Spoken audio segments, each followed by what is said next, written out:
Mga kasarnisan, ito pong advokasya para sa ligtas at matatag na BARM. Isinusulong ng Bangsamoro Federalist Party. Mayroong pag-uulat. Star DJ Tom. Patuloy na isinusulong ng Bangsamoro Federalist Party o itong BFP ang advokasya para sa kaligtasan at kapakanan ng mamamayan ng Bangsamoro Autonomous Region in Muslim Mindanao o BARM kasunod na malakas na magnitude 7.8 na lindol na tumama sa mga karatig na rehiyon nitong kahapon araw ng Lunes. Bagamat nasa labas ng BARMM ang epicenter ng lindol na naitala sa General Santos City, nagdulot ito ng pangamba at epekto sa ilang bahagi ng rehiyon.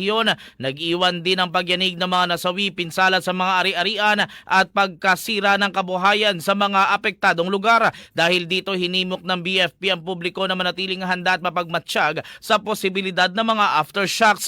Ayon sa partido, kabilang sa kanilang pangunahing advokasya ang pagpapalakas ng kahandaan ng komunidad sa panahon ng sakuna sa pamamagitan ng tamang impormasyon, maagap na pagtugon at mabilis na pagkilo sa oras ng emerhensya.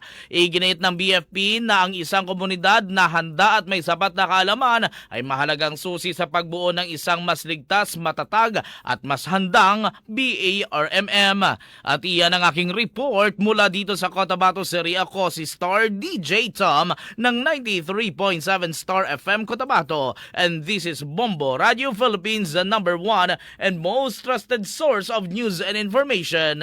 Basta Radio! Bombo!